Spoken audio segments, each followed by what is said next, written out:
Ladies and gentlemen, welcome to another episode of The Brendan Burns Show. Joining us today is Dr. Michael Pariser.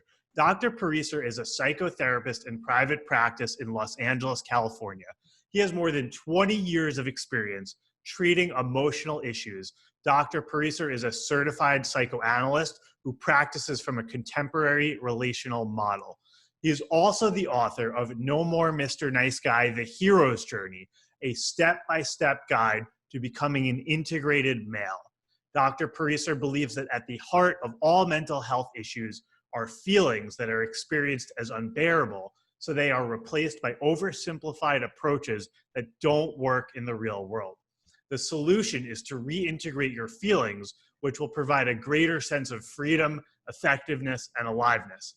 Dr. Pariser is also a recovering nice guy. In addition to his personal work in this area, since 2012, he has been helping nice guys find their way to greater confidence and masculinity. Dr. Pariser, welcome to the show. Thank you so much. That was a great bio. I'm glad I read. Listening to that, I thought, yeah, I'd like to listen to me. I might have something to say. Good. So give us your background in terms of how you got into the field of psychotherapy, and then if that's different from how you got into kind of nice guy work. Yeah, I got into psychotherapy right after I was born. I had a terrible childhood, and that'll do it. I think that when you grow up in a family where there is a kind of one dominant parent or two, or a lot of fighting, a lot of danger, an explosive parent, a parent that will collapse into a depressive darkness, where you have to watch your step all the time or something terrible will happen, you start to become a good listener. You start to become very observant, and you start in particular to be able to detect and pick out another person's emotional state, to be able to adapt your behavior accordingly. So let's say you have a father who drinks a lot and blows up and starts hitting people or throwing things. That's very dangerous to a small child. So the child has to watch for what mood is daddy in? How many drinks did daddy have? He's really uptight if he doesn't have any. He's gets better after 1. 2, he's terrific. 3, maybe at 4, we are at DEFCON level, and it's time to like go play outside. So same thing with me, except it was my mother, not my father, and she was very unpredictable, and so I had to learn to be extremely observant, and it didn't pay off right away. I had a whole other career in the movie business, although the same thing kind of worked there, where I had to be observant, kind of pick out the emotional state of the director or the producer or the star, whoever was the most volatile person on the set, and try to make that person happy. But eventually I shifted into becoming a therapist because I thought, if I'm going to like listen to people's emotional problems and pay attention to what's going on, I'd like to be paid for it. And so I became, I know that myself. Yeah. So now I get paid by the hour to be observant about people's volatile emotional states. And that's how I became a psychotherapist. I'm being a little flippant, but that is basically the truth. I got good at it early on in life by practicing with a difficult patient, my mother. And eventually I was able to use it when I needed to shift careers in midlife. Absolutely. And thank you for sharing that and being vulnerable about your past. That always helps our listeners kind of connect. Oh, I had a similar situation or learn from that. So thank you for that. I'm curious, what parts of yourself did you either lose or temporarily lose and then have to reclaim due to your mother and her type of behavior? For example, was there anything that you had to kind of store away because it wouldn't work with her systems that you then reclaimed, say, later in your either nice guy recovery or your own personal journey? Yeah, that's a great question. And two things come to my mind right away. Um, One I write about in the book, and one I didn't write about. So the one I wrote about is about desire. That when you have a parent who um, is emotionally reactive and needs certain things emotionally to stay stable, if you start introducing your own desires into that mix, I want this, I want that, without awareness of what's going on, it can create tremendous conflict. If you say, I want to go to Disneyland, and your father says, shut up, you selfish brat, like, what's a 6-year-old going to do with that, right? Yeah. So little by little, you learn not to talk about what you want. And little by little, as that happens, it's almost like it becomes a vestigial organ, like an appendix. It stops functioning altogether. It just sits or it doesn't do anything. And so you have no access to your own desire. And that's what happened to me. It's like I didn't know what I wanted. And nice guys don't know what they want. Like, I can't tell you the number of times, a nice guy has sat in front of me on my therapy couch, and they say, well, I want to be happy. And I say, all right, well, what makes you happy? And they say, I don't know. I have no idea. When push comes to shove, they don't know. And that's why when, let's say it's time to go to a movie or go to dinner, they always turn to the partner and say, well, what do you want? What do you want for dinner tonight, honey? They're really good at going out and making it happen for somebody else because they have a lifetime of experience doing that. But like me, if you said to me, I want sushi, I will find you the best sushi in town. I promise you, we will have a great time. But it's only because it's what you want, and I can work to make you happy. I just can't initiate the desire to make myself happy on my own. So that's one thing I've lost.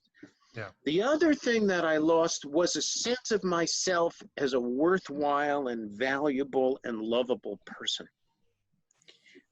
So I grew up with a sense of myself as fundamentally defective in some undefined way that made me unlovable, alien, and unfit for human company.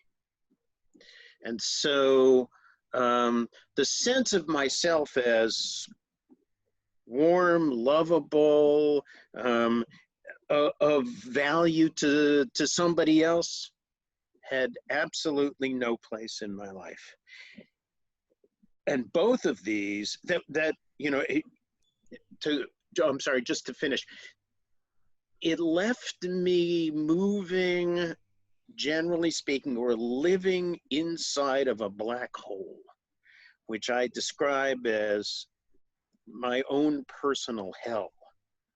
And we all have a hell that we can drop into, a dark cavern, a black hole that when we drop into, we really believe we belong there. And that's so I lost my humanity. I lost my sense of being a human being with a right to a place on earth along with other human beings. I got a sense of myself as an outcast, a subhuman, who deserved to live, in a black hole underground. And I One of needed the, to recover both of those.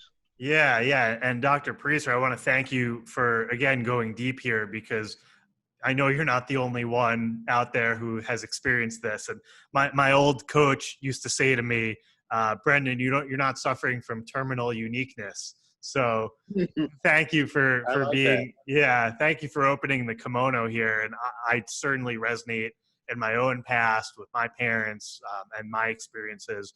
So the next question, which I'm sure the audience is very curious to learn, is if we took those kind of two buckets, one being you either suppressed your needs and wants or you became disconnected from even knowing what you wanted, and number two, kind of your sense of value and worth, how were you and or are you able to reclaim that? And what have you done to figure out what you actually want? Feel confident to lead, say, a feminine partner towards a meal or an activity that you want to do without a covert contract, as Dr. Clover would put it. How were you able to regain that sense of value and worth in your own humanity?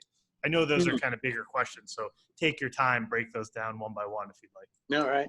Well, I'll start with a kind of an overarching sense, which is I did a lot of work. I was in therapy a long time because I was really fucked up. And I kind of divide my therapy into two stages. So I worked for many years on mostly on the darkness, but then also on a lot of other problems. But I did focus deeply into the darkness, and I tried my best to go to hell. And that really helped. So when I talk about people suffering from unbearable affect states, unbearable feelings, one of the biggest ones is the cluster of feelings that goes along with darkness. So it has a lot to do with self-hatred and shame. It's what we call depression, is a depressive core experience of despair, futurelessness, lovelessness, and a fundamental aloneness. So even though we don't actually suffer from terminal uniqueness, we experience ourselves as suffering from terminal uniqueness. Yeah. So on an objective basis, your coach is 100% right. On a subjective basis, we all believe we are uniquely terrible. The worst fucking person on the face of, not even on the face of the earth, below ground, the whole universe, where we deserve to live. Yeah. So, so I started to do a lot of work there by going into it. And for me and for a lot of people, the way in is the way out. You get out of hell by going through it.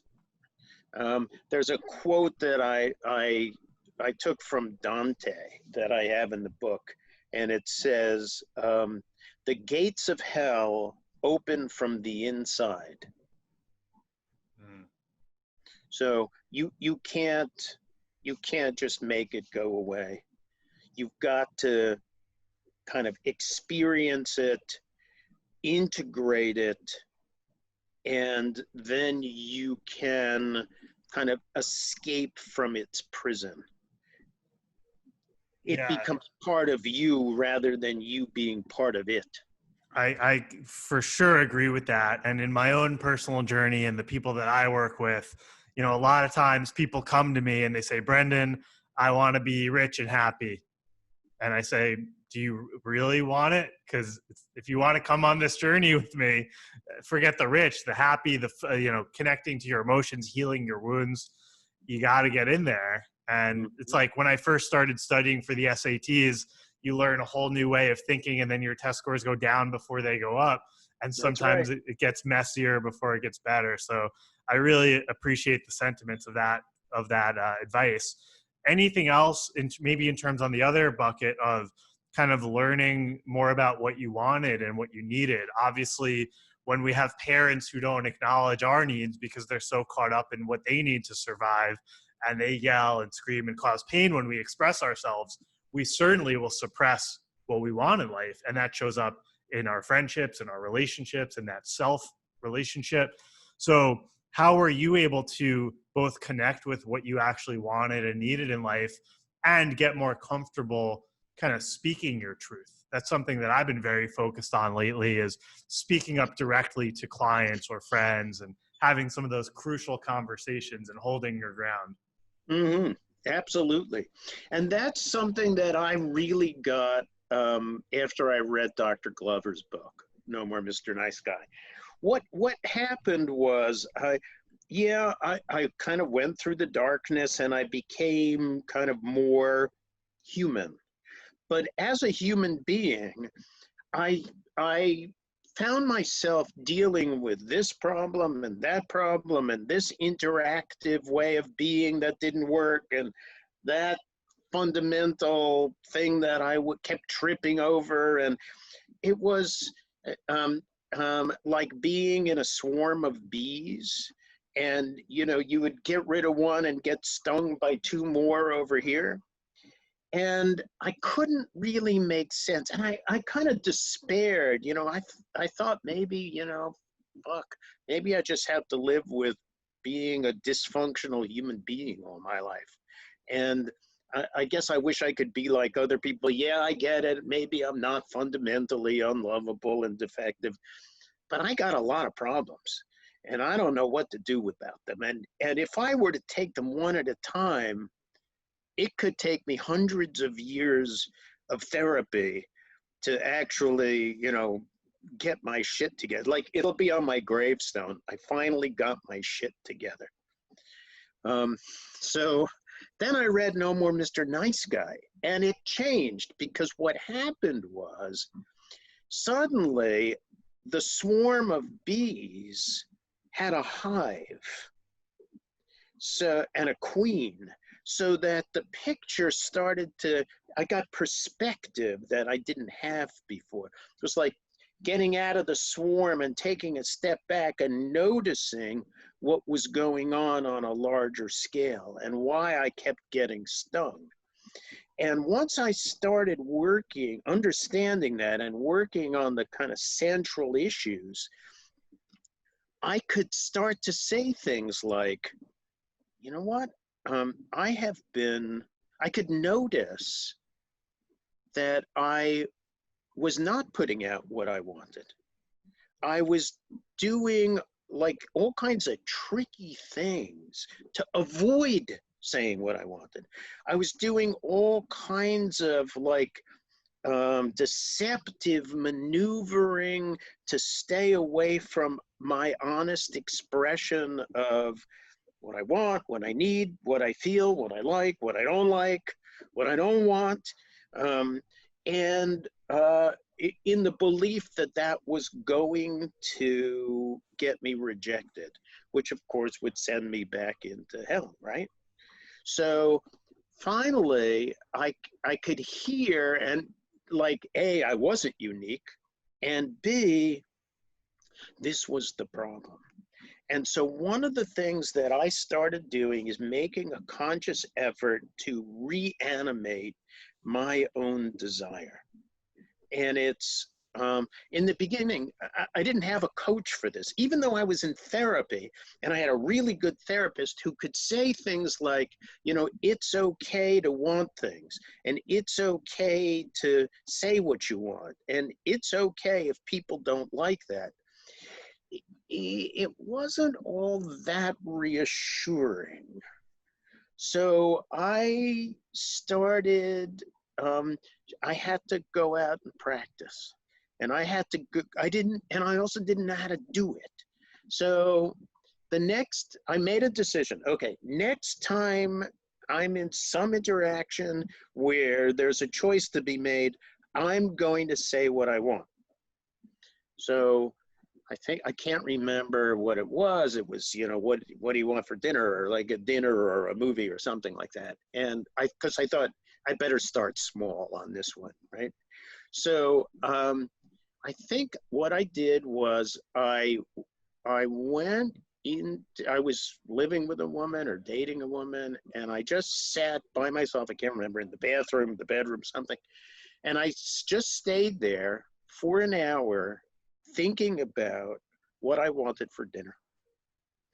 And I could watch my mind go through all these convolutions, like, what would she want for dinner? Or like, I want this. Well, she wouldn't want any that. That's not what she.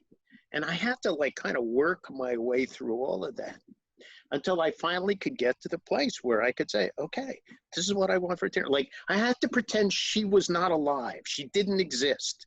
If I were all alone, what would I want for dinner? Where would I want to go?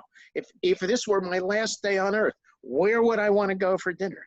And then I could find, it was exhausting, but I finally could like go call her up and say, okay, I want, whatever it was, Italian. Let's go for sushi tonight. She said, okay. And that was a revelation to me. Like, I had never done anything like this before. So it was. And she was totally cool. She was just like, yes, let's do it. Cool. Yeah.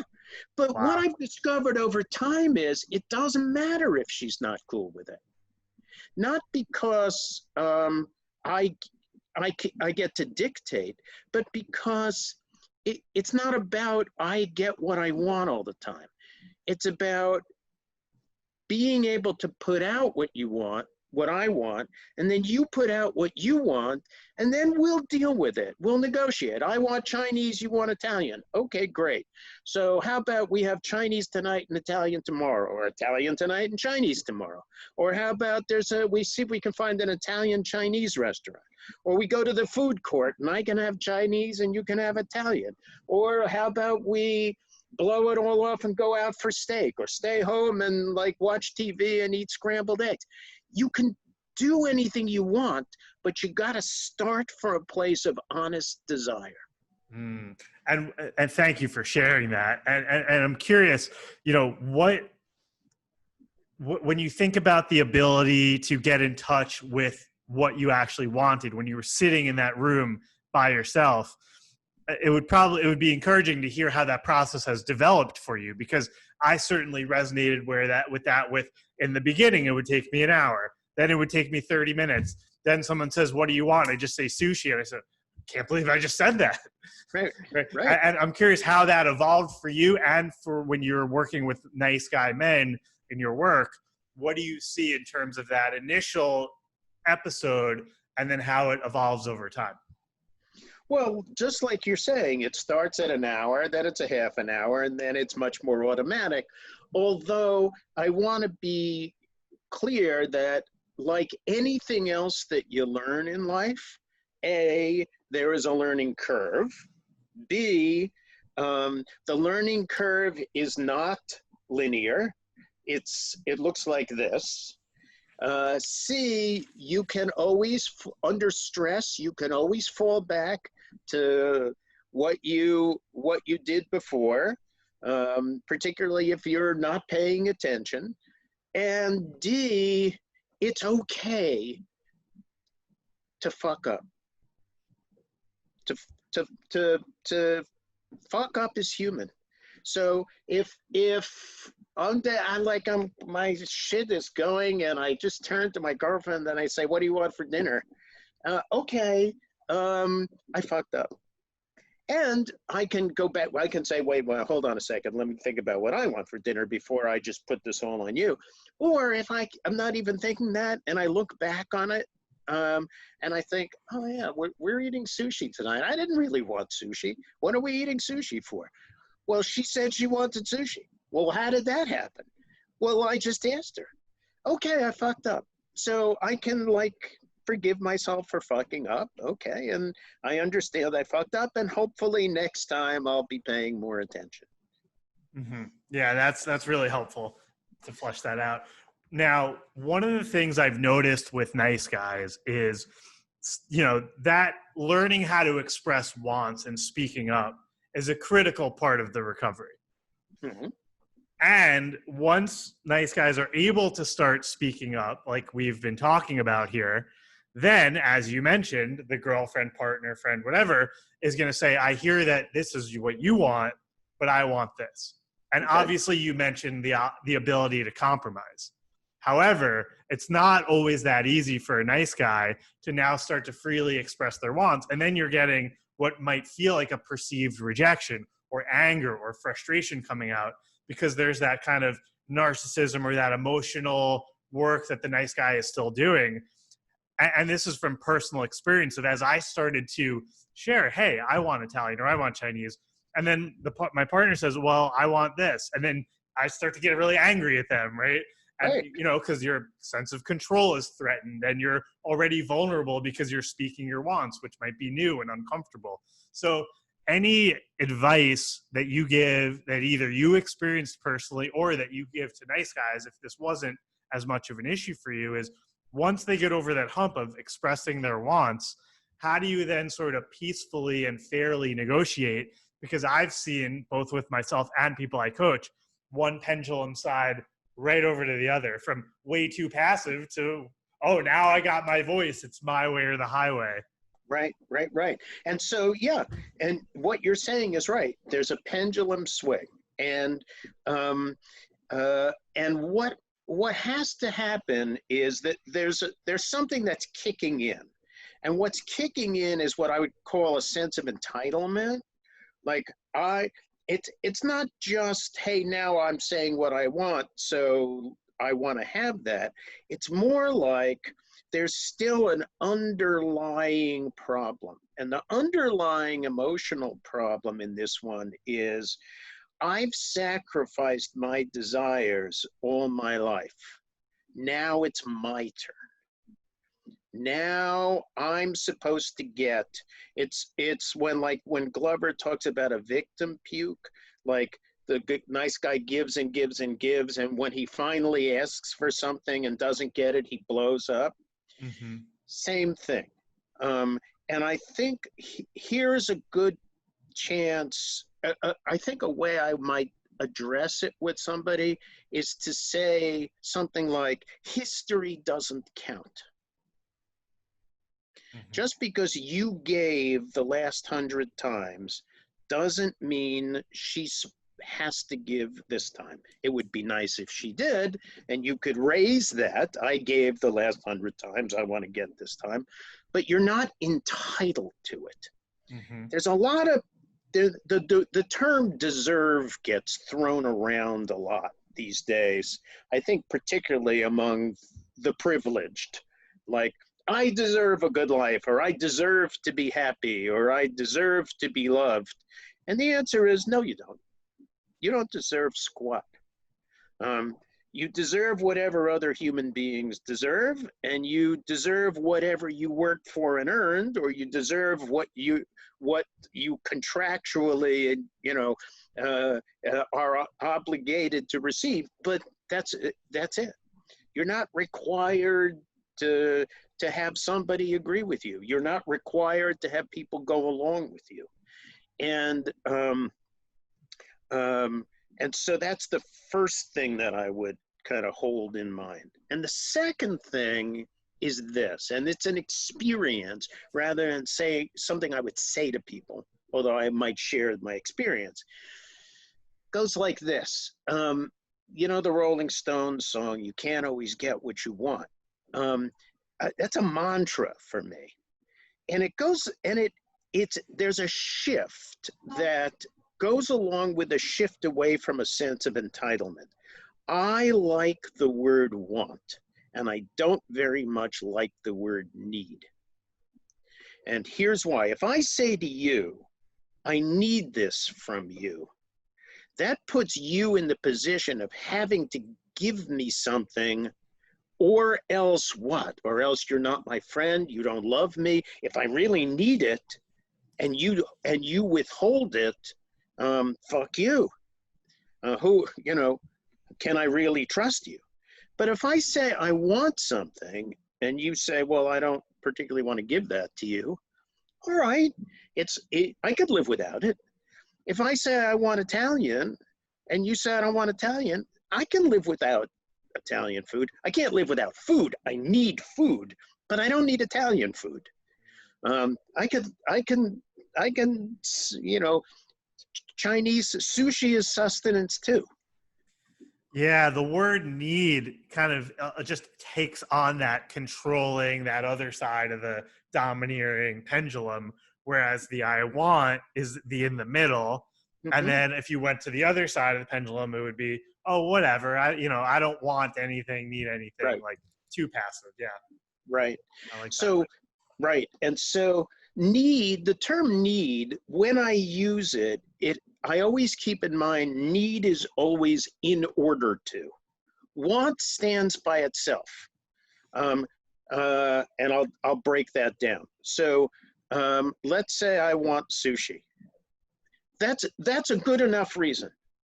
That's the end of it.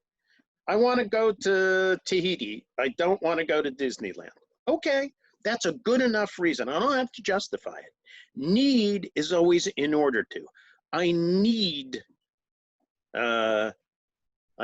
food. Right. Yeah. I need food because in this moment my blood sugar is plunging. I'm becoming really irritated and disoriented. And if I don't eat something soon, I'm not going to be able to function well as a human being. So the need is always in order to, and I always try to own the in order to when I use the term need. Want, I don't have to do that. I like that. I like that a lot. So from your bio, it mentions that since 2012, you've been helping nice guys find their confidence and masculinity. One of the areas that I bet you encounter is helping them with confidence and masculinity in the context of dating and relationships. Sure. I'm curious, what are the most common issues that show up for nice guys in the context of that area of their life? And how do you support them with either, if they're single, going on dates and meeting new women, or if they're in relationships and supporting them there? That's a broad question. So Take your time to unpack that. So really sit back and relax. This answer could take a while. Get your popcorn, guys. It's coronavirus podcast time. All right. So one of the big things that let's talk about people who are in relationships versus people who are not in relationships. And I actually have 2 chapters in the book about getting the love that you want. Robert Glover in his book has a chapter, Getting the Love That You Want. And I broke this down into 2 because I discovered that things are different if you're in a relationship than if you're not in a relationship. So if you are in a relationship, then you want to take a really good hard look at who you're with and ask the fundamental question: is this person someone who's going to be able to be flexible enough that as I change, she can change with me? Is she supportive enough where she wants me to change? Is she emotional enough that she can tell me when things are working for her and not working for her? In other words, will she be a good partner for my growth?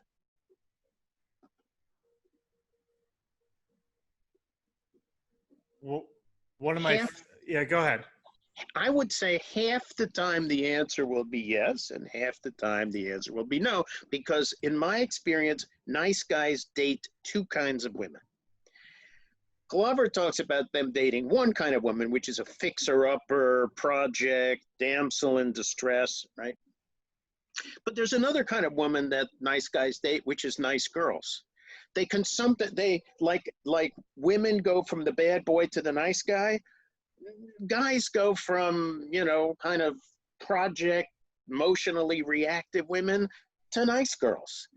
Nice girls are like nice guys, and they will be tremendously supportive, and they have their own issues, don't get me wrong, although they can learn from the process too, but they will be far more supportive. Emotionally reactive women who are invested in the nice guy remaining in service to her emotional wants, those are problems.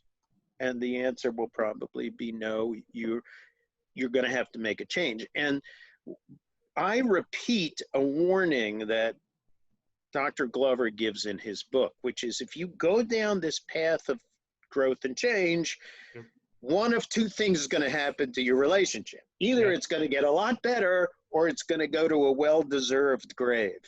And that's why. That was what I was just about to say. One of my favorite quotes from his book.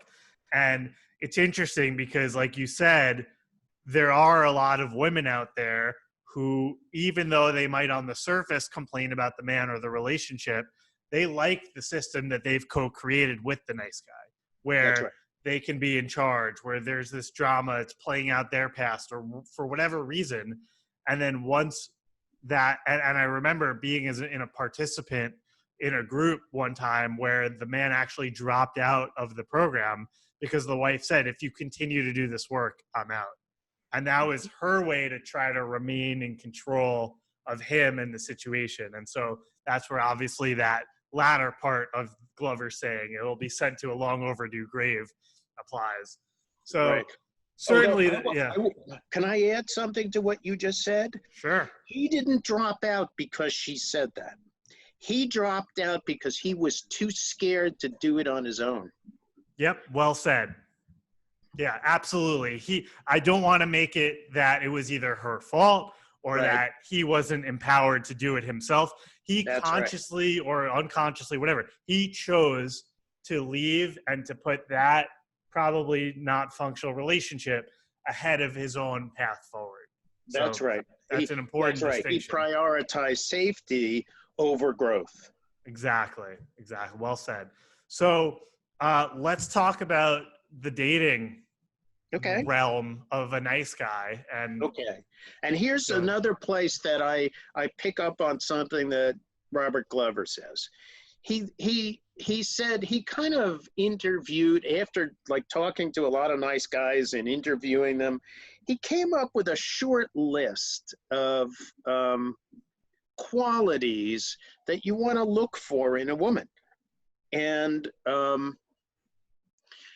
she should be relatively happy, relatively intelligent, committed to personal growth herself, likes sex, and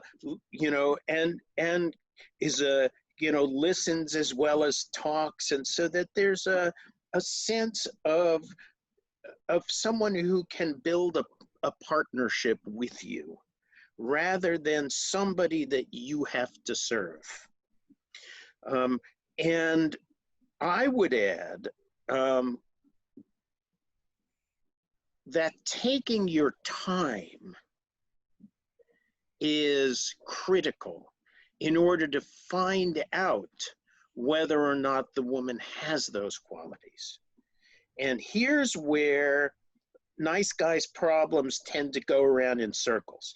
If I live in a dark place and where I think I'm a subhuman worm, and the only thing that can pull me out of my personal hell is the love of some goddess who holds the key to the kingdom of heaven, and the key is located in her underpants, so that if she's willing to fuck me, then that's going to, that proves the love, then I have a problem waiting, because the longer I wait, the more likely it is that this goddess will see what a fucking total loser I am and run away. So the faster I get her into bed, the faster I conquer her, or, imprison her, the sooner I get lifted out and saved. But the problem is, you don't know who the hell you're climbing into bed with. And when you say, when you propose marriage on your first date, you're much more likely to scare her away. Or if she says yes, who the fuck, you're getting somebody just as desperate as you are, if not more so. So who needs that? Then you're just right back where you started again. So, taking your time, getting to know this person, seeing, is she generally happy? Is her shit together for the most part? Is she capable of love? Is she capable of intelligent conversation? Is she capable of caring and supporting? Does she like what you like? Can you build a human life together? That's the big first step. I divide dating into three. They're not phases, they're aspects, because they don't go linearly, but interest, intimacy, and commitment.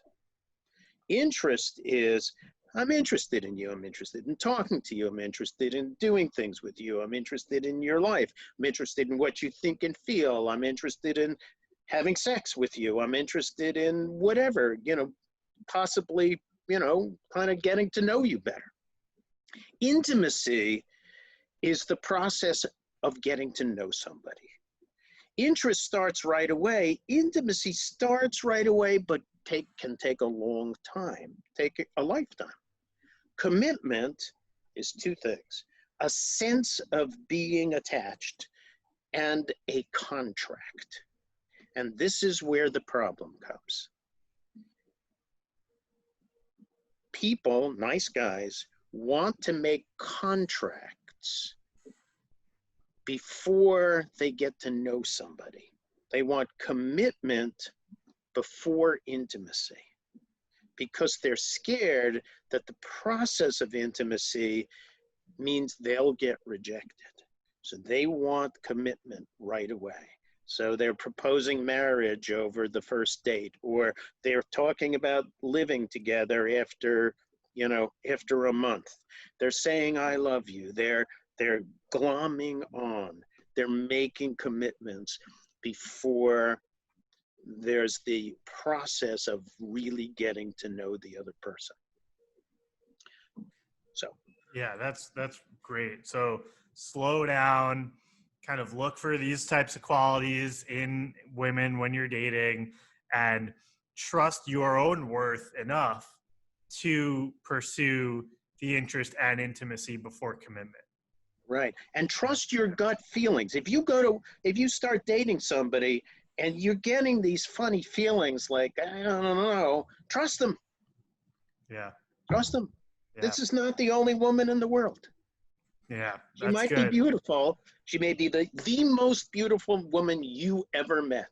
It doesn't matter. You can't live.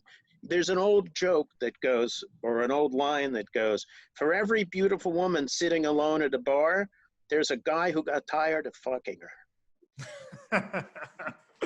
That's so true. That's so true. And you will too. That's good. One question I have, and I might be biased because I'm here in New York City, and so there are a lot of very professional, kind of masculine women who are single, in their 30s, vice presidents in corporations, these types of folks. And it's very common for a client to come to me, a recovering nice guy, and to be transitioning from the feminine polarity into becoming a masculine energy human, reclaiming that core.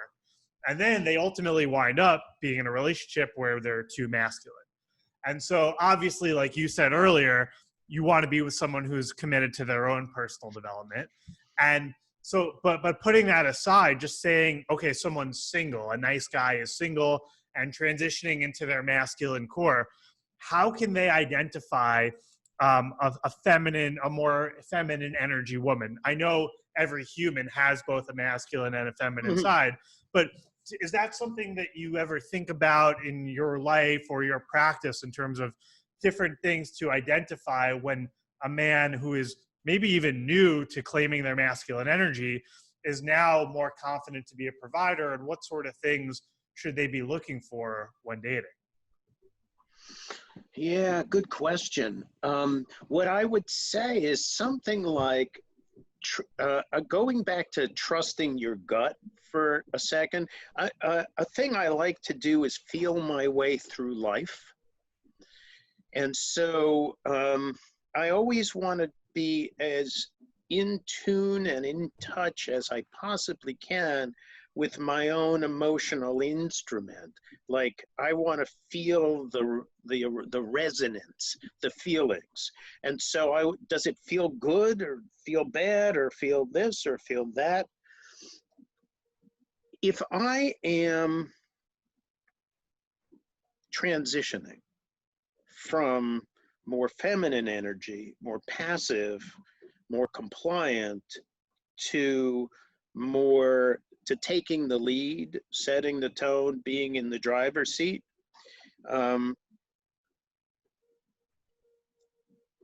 First off, I have to do that. I have to actually say something like, I want Italian food tonight. I can't say, what do you want for dinner, honey? So the first step is to actually be doing it. And when I do it, I want to hear the response.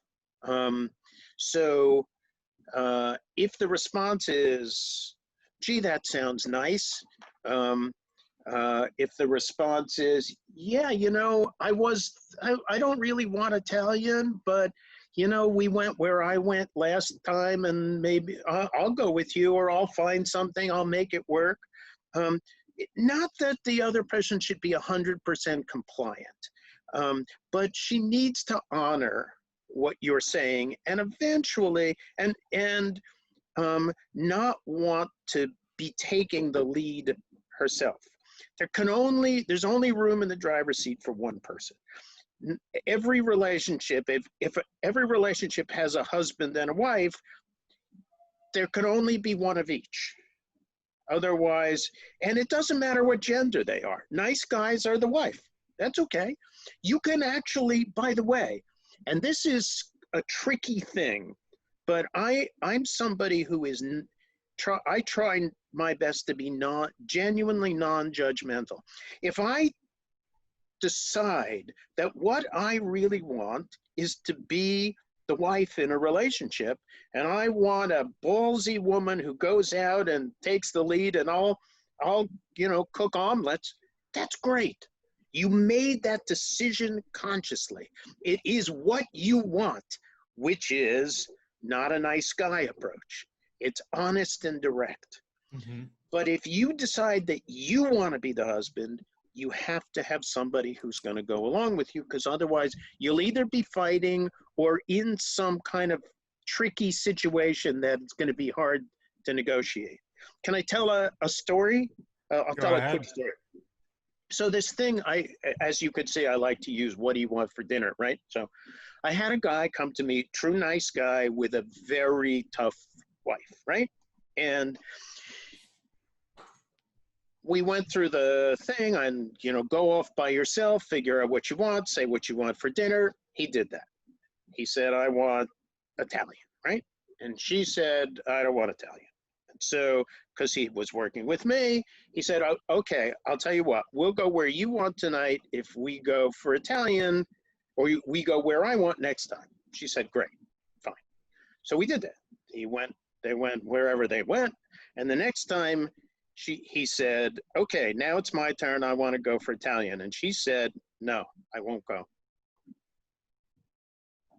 Okay. Now you have a different problem.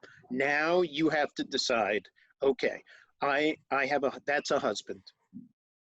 It's actually an asshole husband. Yeah, it's the shadow masculine. That's not authentic masculine. Yeah. That's right. Yeah. That's right. Yeah. This is somebody who simply wants whatever she wants and doesn't give a shit about what you want. So just for the purposes of the audience, how do you advise? I have my own thoughts, but how do you advise him on how to handle that situation? Well, I know what he did, and I know what I would do. What he did was give up and go back.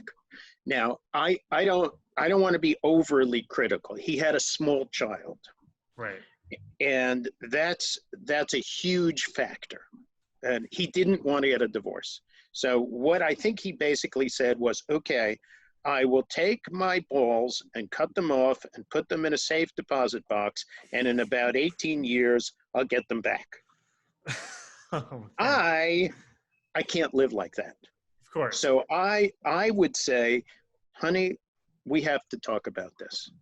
If we make an agreement and you can't abide by it, then we have a fundamental trust issue in our relationship, and I cannot stay with someone I can't trust.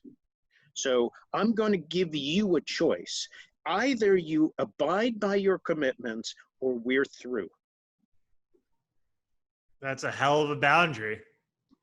And I don't mean that in a superfluous way. I mean that in a perfect way. I mean, you have to be direct and give them the opportunity to respond to that. Mm-hmm. Right.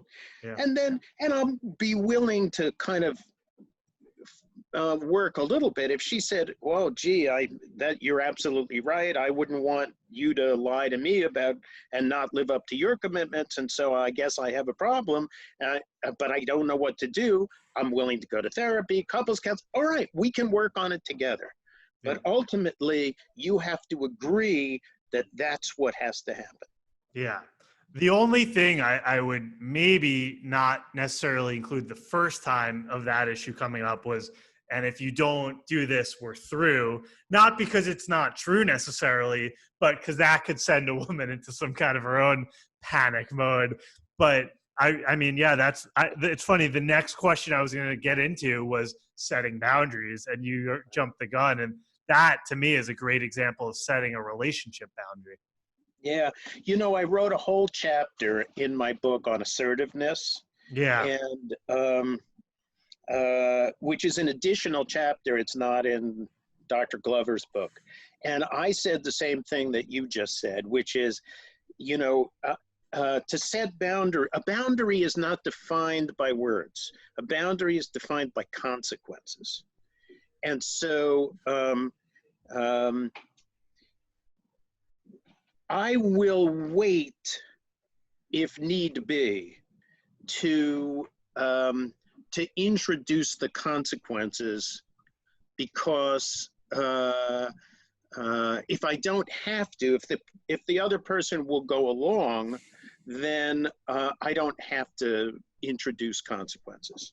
But I've got them in the back of my head at all times. Like, if this doesn't happen, I know where the boundary is, and I'm going to introduce it, and I'm going to tell the person what the consequences are. I like that a lot, and I do that in my business, and I bet you do too, where you have someone show up and they haven't paid their bill for therapy, or for me, I do coaching, and it's easy to say, you have to pay me, and they say, oh yeah, I'll pay you. It's harder but more powerful to say no sessions until you pay me. One of my old coaches, I referred him a colleague of mine, and the guy and the old coach, his system was you made the payment the day of the call or earlier, but you pay in advance of the session. And the coach gets on the phone with the person I referred, and he said, hey, you didn't make your payment for the session today. And my colleague says, oh yeah, I've been busy, I'll pay after. And my coach said, no PayPal, no session. And that was the boundary. And you will lose clients because of that. The same way you'll lose girlfriends or whatever. But I like that, the consequences of the boundaries. and That's right. and owning, like holding that end of the bargain, not Hmm. threatening the consequence without delivering that, holding it back. If you threaten a consequence and you don't deliver, then you have now established that you are toast. That other person can do anything they want to you. Yeah, because you've gone against your own word. That's right. And yeah, good. What else is in the book that is worth highlighting in this conversation? Nothing. That's it. You covered That's everything. it. All right. Thanks, everyone. No, it's there's a lot of stuff. Um, uh, if you've read for guys out there listening, if you read Dr. Glover's book, and I know many of you have, and if you haven't, I can't recommend it highly enough. It changed my life, and it changed the life of a lot of people. And so, by all means, go and read it. And then what I do is I take each chapter.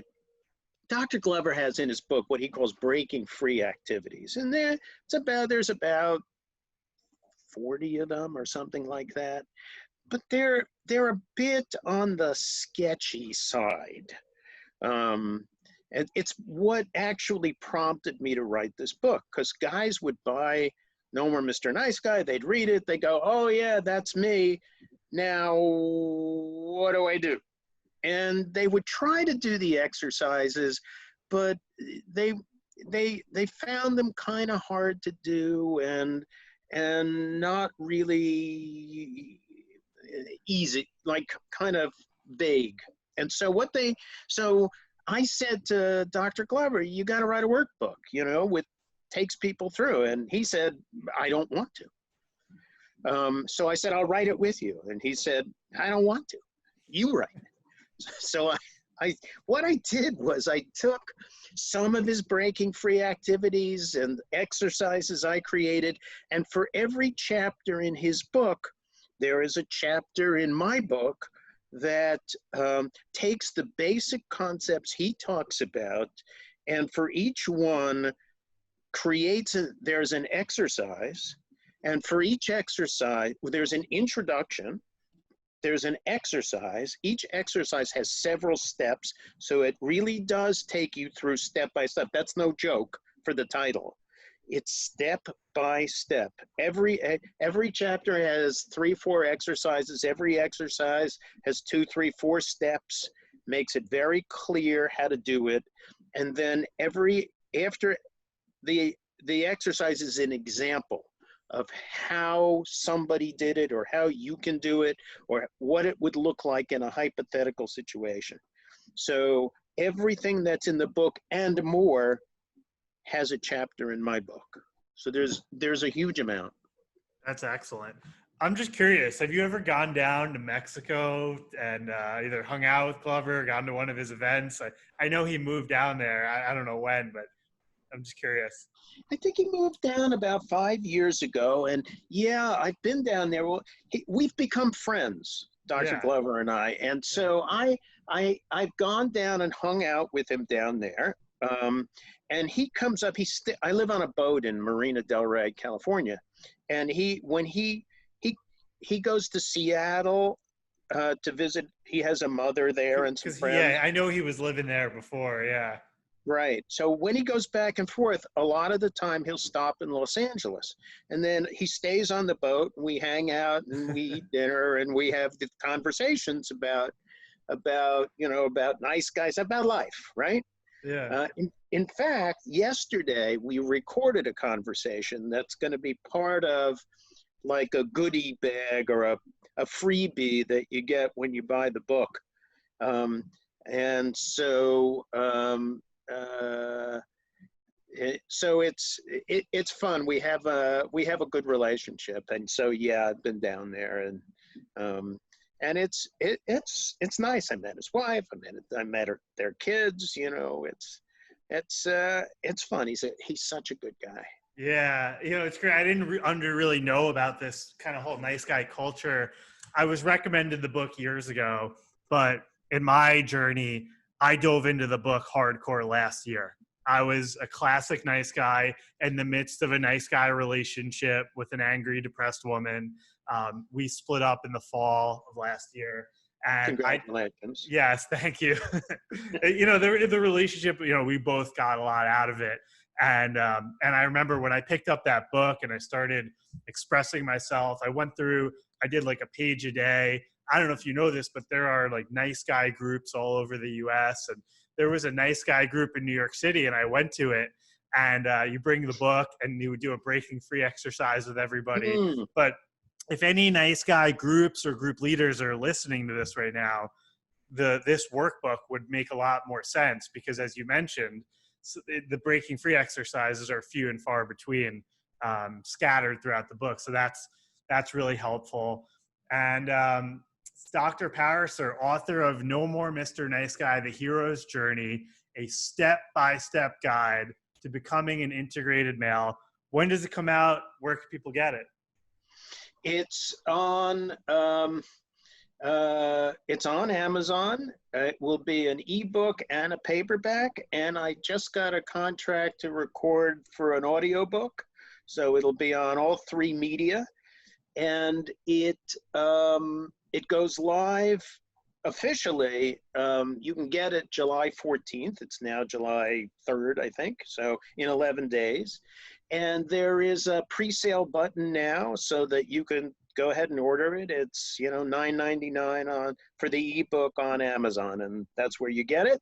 And when you get it, we're trying to insert this in one of the early pages. There'll be a link to my website where you can get a couple of freebies, including an additional chapter that I wrote on the process of change with some exercises for that as well. And also probably the conversation that Dr. Glover and I had yesterday, an audio or a video of that. That's where you go. My website is www.drparisertherapy.com, DRPARISER therapy.com. Beautiful. Are you reading the audiobook? Yeah. Good. I love it when the author actually reads the book. Me too. Even good narrators. Occasionally there'll be a really good one. Yeah. But mostly, I just think that the author makes more sense out of what he was trying to say. Absolutely. Dr. Pariser, thank you again for coming on the show. Guys, No More Mr. Nice Guy, The Hero's Journey. Get the guide. You can get it on pre-sale now. Also, episode 55 of my show is where you can hear Dr. Glover if you want to go back and revisit that. Dr. Pariser, thanks again for coming on the show. My pleasure. Thank you so much for having me. This was a great conversation. Those were great questions, and I really appreciated the opportunity to get the word out. Hey, likewise.